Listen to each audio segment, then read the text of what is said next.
Hi guys, welcome back to Intellectual Literature. This is Kauri.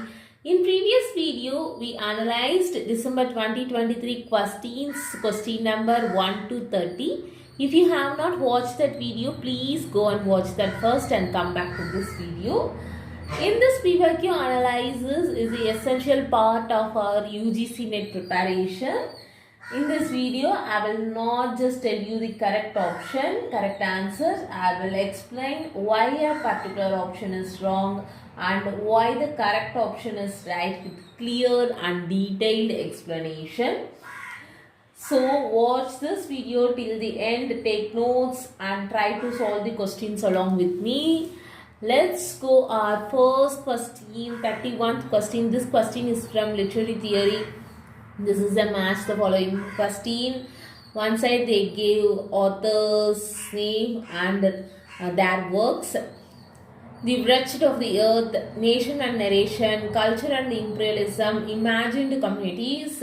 Author's names are Benedict Anderson, Homi Bhabha, Edward W. Said, Franz Fanon. Let's move on our answer.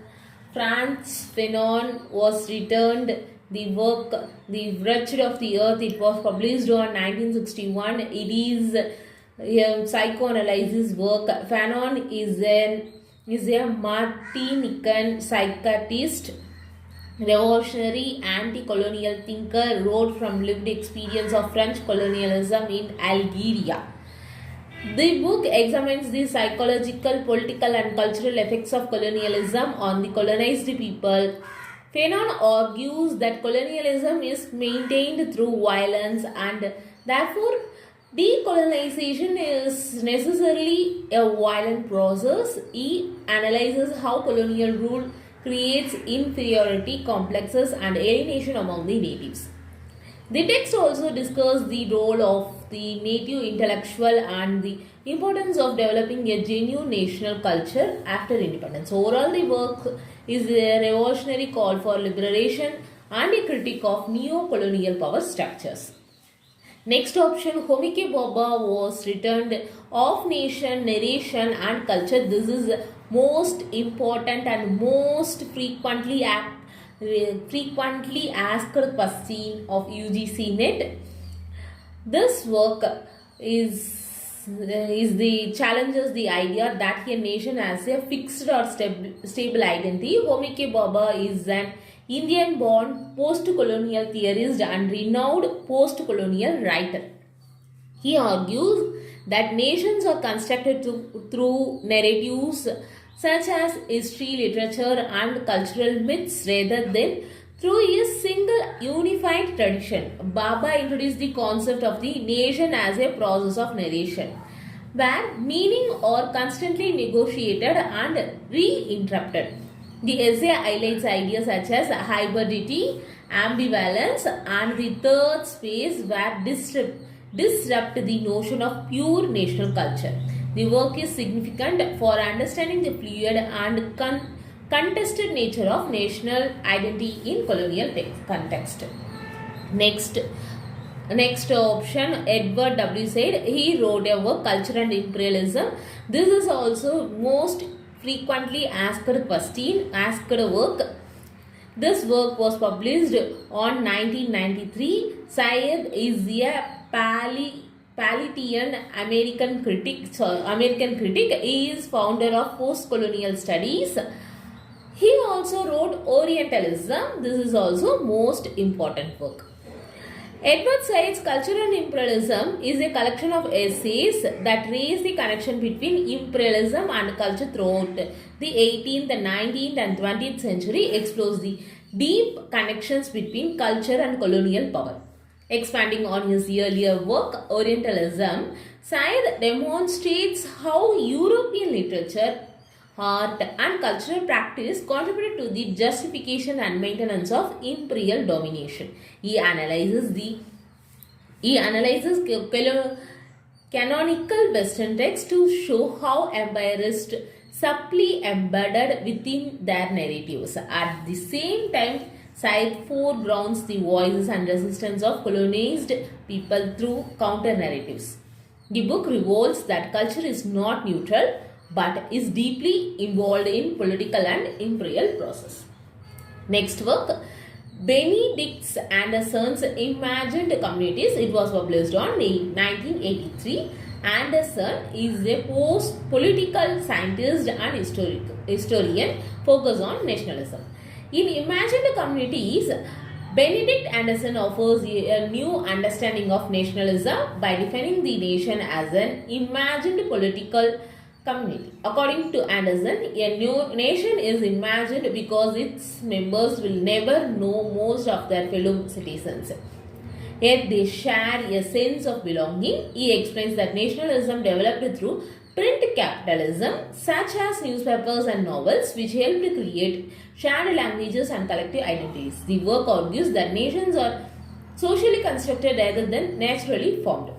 Anderson's study remains a key text for understanding modern nationalism and identity formation. Move on to next question. 32nd question. Find the correct statement according to Homike Bhabha's theorization of nation. Your options are: option A, nation arise from similarities among people. Nationalist representation is defined by ambivalence. Nationalist representation engages with two contradictory. Nationalist discourses are split by a disruptive double narrative movement. Nation is a stable and fixed category. Correct answer is option C, B, C, D, or only the correct answer. Let's do statement wise analysis.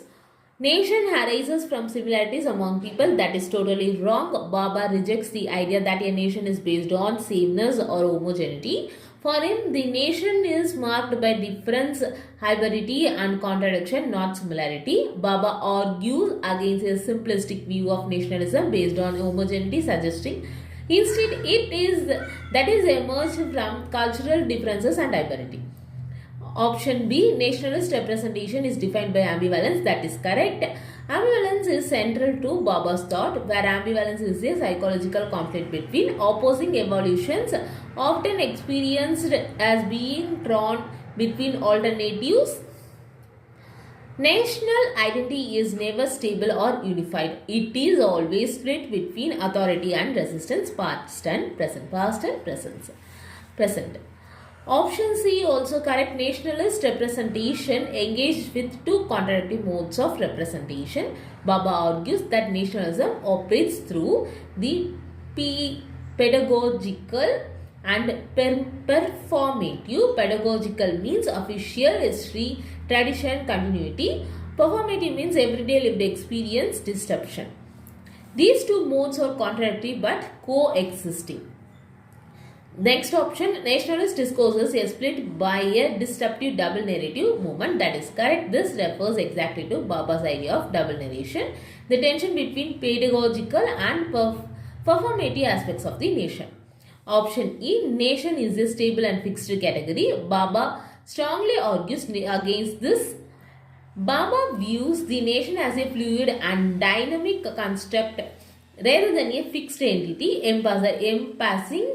emphasizing the complexities of identity and belonging. Move on to next question, our 33rd question. Which of the following is true about Samuel Beckett's Waiting for Godot? This question is from Drama, British Literature. It illustrates vanity of humankind. It has uncompromising views on humanitarian communism. It projects self-deception, striving to disguise failure. It is a static representation without structure or development. Its incoherent dialogue suggests despair of a society. Correct answer is option D. It is a static representation without structure or development. Its incoherent dialogue suggests despair of a society. Samuel Beckett's avant-garde, this is a avant-garde play. Waiting for Godot is considered a seminal work of the Theatre of Absurd. It explores the themes like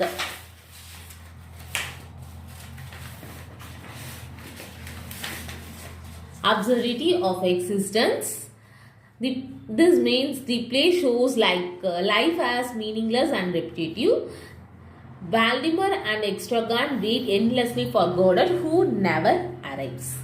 Second theme, purposelessness of life. That is, actions are trivial. Trivial means not important one. Dialogues are often in circles. Highlights human struggle to find meaning where none exist. Suffering increases over time. That means the characters waiting and indecision intensify despair. Life is depicted as an endless cycle of hope and disappointment. Lost theme is guarded as a symbol, represents salvation, hope, or religious promise.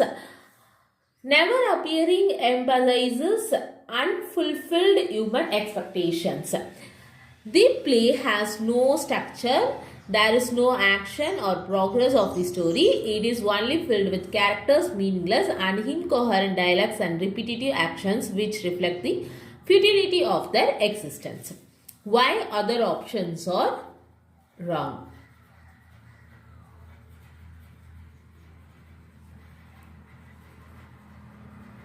This is our wrong options. It has uncompromising views on humanitarian communism. Beckett's play is not political in that sense. Waiting for Godot does not advocate an ideology including communism or socialism. It focuses is existential and absurd it, not social reform. Next option, it is static representation without structure or development. That is also wrong. At first glance, the play seems static because nothing happens. But structurally, it is carefully circular. Act 1 and 2 mirror each other. Themes, dialogues and actions repeat with variations. The play does have development in terms of tension, mood and existential reflection. Option C, each incoherent dialogue suggests despair of a society. The dialogue is fragmented and repetitive, reflecting despair. That is correct. But Samuel Beckett's focus is existential despair of individual, not society at large. Let's move on to next question. Which of the following statements concept or relevance for understanding of postmodernism? This question is from literary theory. Postmodernism and postcolonialism are mutually dependent, is responding to colonial. Lyotard argues that the postmodern condition is characterized by a deeply felt skepticism towards meta-narratives. Edward W. Say has been instrumental is postmodern theory and criticism. Jean Baudrillard, Simulacra and Simulations is seminal postmodern text. Frederick Jameson argues that parody has been replaced by pastiche in postmodernism. Your correct answer is option A. B, D and E are only the correct answers. Let's talk about the each statement analysis. The term postmodernism was used to describe a dissatisfaction with the modern architecture. Okay, let's do. Postmodernism and postcolonialism are mutually dependent in responding to colonialism. That is wrong. Postmodernism and postcolonialism have different focus through they or intersect. Postmodernism is a broader or philosophical cultural movement concerned with skepticism toward meta-narratives, simulation and fragmented knowledge. Postcolonialism is focused on colonial histories and power. Option B. Lyotard argues that the postmodern condition is characterized by a deeply felt skepticism towards meta-narratives. Jean-Francois Lyotard's The Postmodern Condition, this work was published on 1979, defines postmodernism as a condition of incredulity toward meta-narratives, that is grand, universalizing stories like progress, history or enlightenment. This is a core concept of postmodern thought. Edward W. Said has been instrumental in postmodern theory and criticism. That is totally wrong. Edward Said is primarily a post-colonial theorist, not a postmodernist. While post-colonial theory sometimes uses postmodern ideas, Said himself is not foundational to postmodern theory. Option D. Jean Baudrillard's Simulacra and Simulations is a seminal postmodern text. That is correct. Jean Baudrillard's Simulacra and Simulation is indeed a key text in postmodern thought, exploring the concept of simulacra and hyper-reality. Frederick Jameson argues that parody has been replaced by patsy in postmodern. That is correct. Jameson, in his work Postmodernism or the Culture or Logic of Late Capitalism, argues that postmodern culture is marked by patsy, imitation without satire or critique, unlike parody in modernism. In this era, parody was replaced by pastiche. Pastiche is a literary or artistic work that imitates the style of previous work, imitation of different works, and puts these together to invent something new. For example, T.H. Eliot borrowed contents from ritual to romance. The Garden Bowl for Vedas and used it in Wasteland. Baudrillard, Simulacra and Simulation is a seminal postmodern text. Let's move on our last question, 35th question. Which among the following statements are true? This question is from literary theory. In previous questions, recent questions, we see so many literary theory questions. So do concentrate with this topic. Okay, your options are: miscegenation is a sexual relationship or marriage between the people of the same race.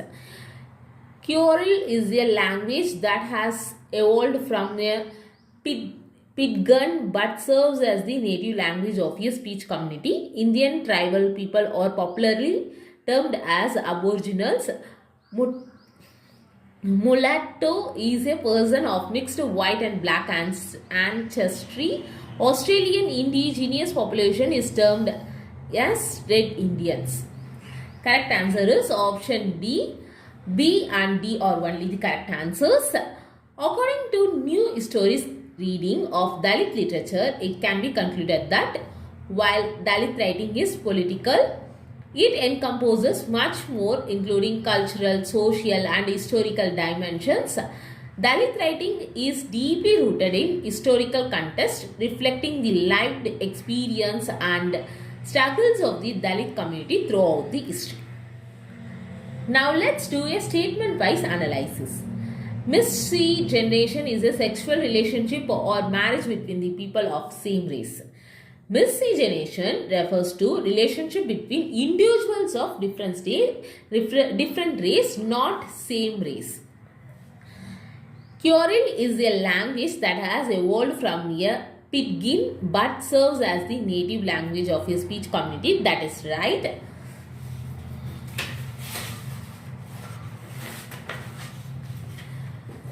Creole is a language that comes from a simplified version of another language or the mixed of two or more language, and it serves as the native language of a speech community. A Pidgin is a simplified language used for communication but between groups with no common language. A Creole develops from a Pidgin and becomes the native language of a community. Indian tribal people are popularly termed as aboriginals. That is wrong. The word aboriginal is more accurately associated with indigenous Australians. Mulatto is a person of mixed white and black ancestry. This is the standard anthropological definition of mulatto, so this statement is also correct. Australian indigenous population is termed as Red Indians. No. Red Indians is a term historically used for indigenous people in North America, not Australia. Australia's indigenous people are called Aboriginals or First Nations peoples. Okay. I closed from here. Next questions we will continue next video. 36 to 40 questions. If you found this video helpful, please do like and share your thoughts in comment section. Share this video to your friends who really want this type of question paper analysis. Don't forget to subscribe my channel for more PYQ analysis. Okay, bye. Thank you for watching. This is Gauri from Intellectual Literature.